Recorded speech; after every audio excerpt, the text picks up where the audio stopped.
Olá pessoal, tudo bem com vocês? Muito bom dia, tarde e noite. Vamos lá falar sobre Vale. Hoje o vídeo vai ser técnico barra, vamos estudar também um pouco do que leva a Vale subir ou descer, que é o preço do minério de ferro. Esse nuance recente, né, de flexibilização das políticas de Covid-0 da China, que tem ajudado muito a mineradora. Então eu vou trazer para vocês aqui correlação Vale Minério. Vamos estudar minério especificamente, também vamos estudar Vale em pontos específicos em um gráfico onde eu coloco para vocês, inclusive lá no nosso Telegram. Então deixo o convite aqui e a gente pode partir já, tá, para o primeiro gráfico, que é esse na telinha. Tá? Eu acho que eu vou ficar no pequenininho aqui para vocês e aí eu recorto melhor. Pessoal, esse gráfico ele correlaciona em 2022, famoso Year to Date, aquele YTD, certo? De 3 de janeiro, primeiro pregão de 2022 até o momento, gravo para vocês dia 14, devo postar esse vídeo no dia 14 mesmo de dezembro, tá? Onde o azul é a Vale, que no ano aqui está tendo uma rentabilidade ajustada, DataX, então sem dividendos aqui, 20,99%, tá? Tem que somar os dividendos, o dividend yield dela aí, em 2022, perdão. E embaixo, em laranja, nós temos o contrato atual do minério de ferro negociado em Singapura, que é o F aqui, o FFF 2023 já, que está caindo, né?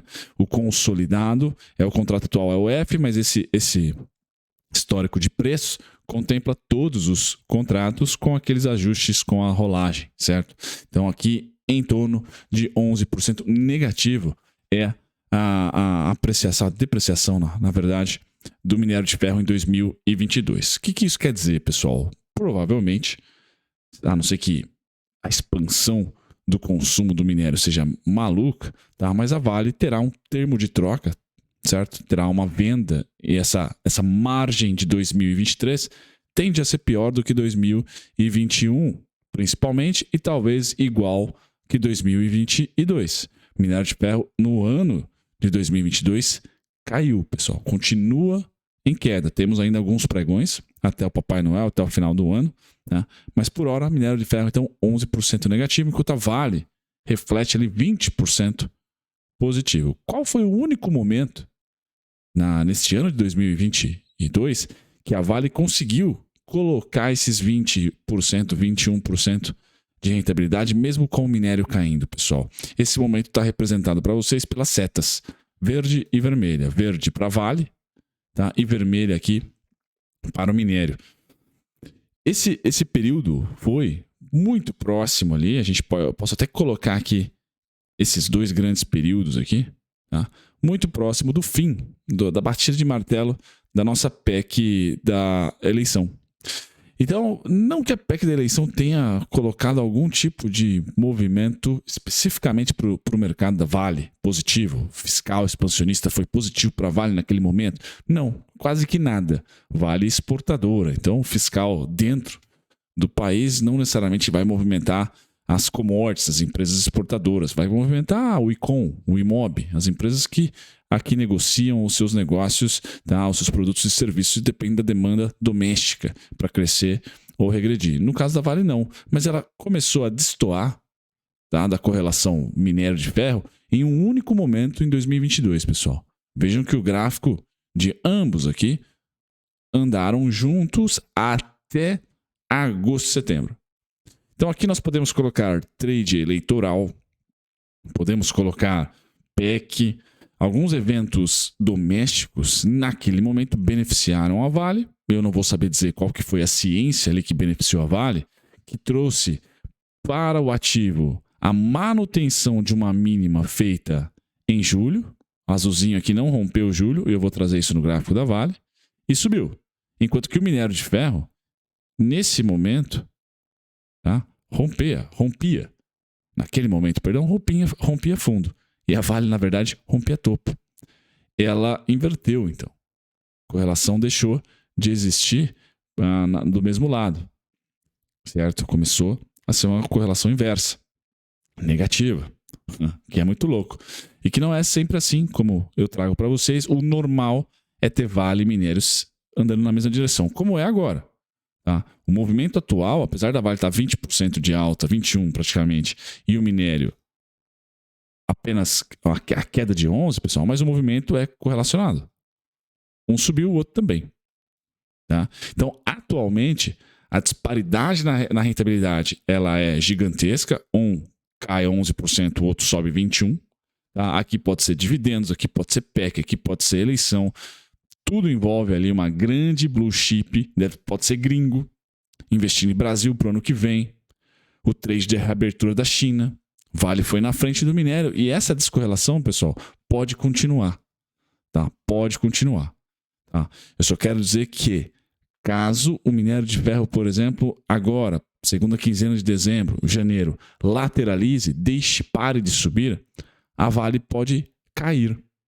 Ela pode ceder. Em vez de lateralizar junto com o minério, não, ela pode ceder. Para fechar um pouquinho essa rentabilidade que está abissal aí em relação ao minério, muito por um período anterior. Agosto e setembro ali foi quando ela saiu aqui da correlação, tá? E começou a andar para o norte, enquanto o minério de ferro passou ali de praticamente agosto até novembro em queda. A Vale passou agosto até novembro lateral com certa alta, certo? Com certa alta, principalmente nas eleições aqui no primeiro turno, outubro. Tá? Então só quero dizer isso para vocês. Talvez janeiro, em algum momento, o minério de ferro lateralize, vamos supor assim, tá? E a Vale cedam mais do que o minério de ferro. Então não se assustem, vai ser um pullback, uma retração saudável para a Vale e pode ser o fechamento dessa assimetria aí criada, tá? Dessa distorção criada.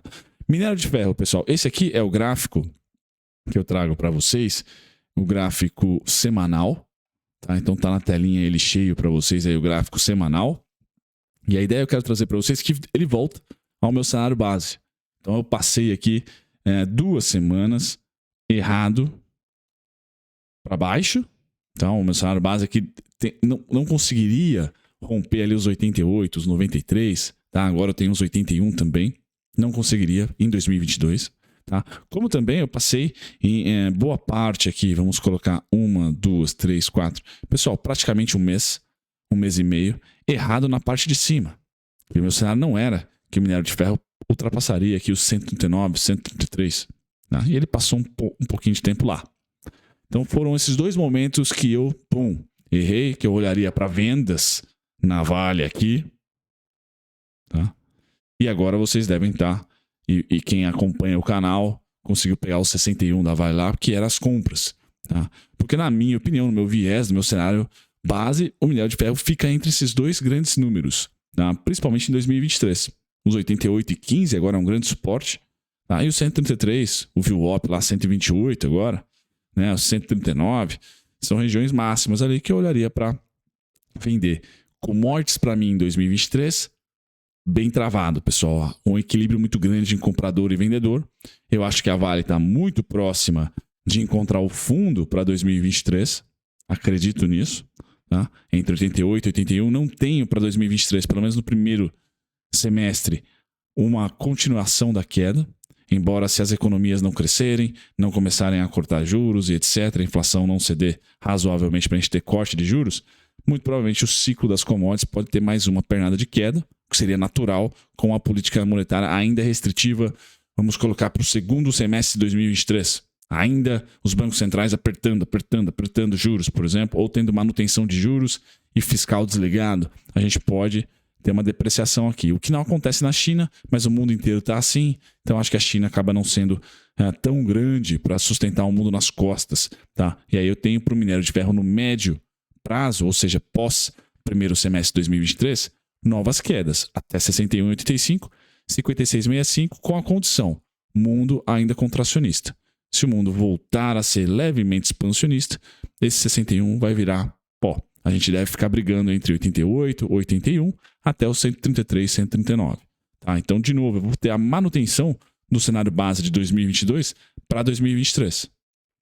É a manutenção. Tá? 139 máxima, 81,70, 88,15 mínima. Certo? Então, por isso que eu venho comentando com vocês que o Ibovespa é caranguejo. Porque eu acho que as commodities vão caranguejar. Tá? Elas vão lateralizar. Certo? Bacana. Então, esse é meu cenário para o minério. Melhor oportunidade de compra ou de nova alocação de recurso na Vale, por exemplo, seria quando e se o minério de ferro ceder a 88,15. Eu gosto. Para quem é técnico, ontem eu estive em um evento no TC, um grande abraço para todos da Conecta, lá do TC, para o treinamento de análise técnica e tal.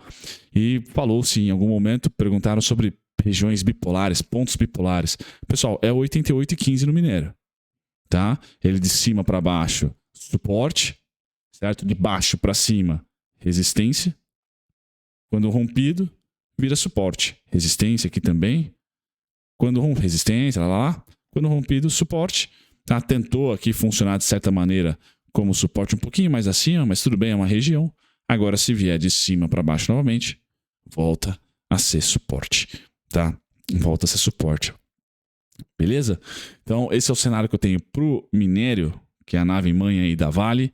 Quando eu passo para a Vale, esse gráfico, pessoal, convido vocês a acessarem nosso Telegram, gratuito, tá na descrição, nosso canal, do nosso grupo do Telegram. Então, esses são os pontos principais da parte de suporte. Eu tenho diversos, sempre acompanhando lá o minério, para ver quando que o minério, se o minério vai bater os 88, a que preço, a quais desses pontos aqui a Vale estará próxima.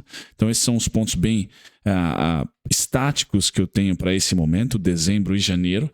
E a única resistência para esse gráfico aqui é 94 e 93, tá? Que seria a máxima histórica ali se o minério continuar a subir. Eu que no gráfico diário do minério tenho o 112,90 como alvo para esse mês de dezembro. Então estamos lá, testando. Eu acho que no mínimo a gente cede de novo para o 100. Tá? Então a Vale, esse gráfico aqui, ele deve ter mais importância para os suportes, mas eu entrego o último. E aí eu finalizo aqui para vocês.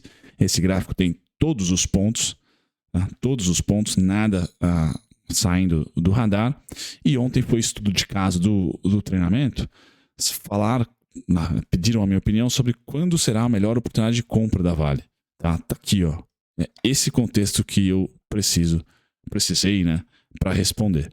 Então a Vale tem nesse ciclo de alta, abertura da China, narrativa, o mercado vive de narrativa, certo? A narrativa de abertura, flexibilização da política lá da China contra o Covid.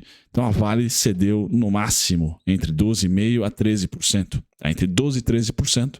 Valores nominais entre R$ 9,30, R$ a R$ 10,50. R$ 10,30, se você quiser. Tá? Entre R$ 9,30 e R$ 10,30. Então é justamente esse fluxo que eu vou monitorar. Vocês não tenham dúvida, já estou monitorando, né? A grosso modo aqui, caso aconteça essa realização de entre 10%, né? Isso não, entre 12% e 13%, a região dos 79,50 é a mais forte hoje de suporte. 79,50. Tá? Caso a gente rompa a máxima, eu tenho mais pedágios. O primeiro já bateu 87,73, 91,04, cenário base, certo? Rompeu meu salário base 95,50, 95,25. Tá? Esses são os pedágios para cima, para baixo, antes do 79,50, 82,78. No frigir dos ovos, pessoal, o que eu quero trazer para vocês para finalizar? Não é um bom momento para abrir posição na Vale. E eu tento aqui passar nesse vídeo que sim, o minério pode lateralizar e a Vale ceder, cair, e não adicionando o melhor preço do minério, 88. Quando o minério bater em 88, a Vale deve estar caindo, provavelmente, e nesse dia eu já olharia para compras e não para venda. Por hora, fico fora da Vale. Na parte compradora, se eu sou um holder, eu diminuo a intensidade. Se eu compro R$100 por mês, compraria 30, 40 agora, deixaria 60 no CDI com liquidez diária. Quando e se a Vale voltar ao preço de 79, por exemplo, ou o minério bater a 88, eu volto ali a pegar esse dinheiro do CDI e aportar tecnicamente na Vale para ajudar os meus aportes de longo prazo, para otimizar o aporte de longo prazo. A Vale, né, apesar dos ciclos, é uma belíssima empresa para investir no longo prazo. Certo, pessoal? Um grande abraço, até o próximo vídeo. Tchau, tchau.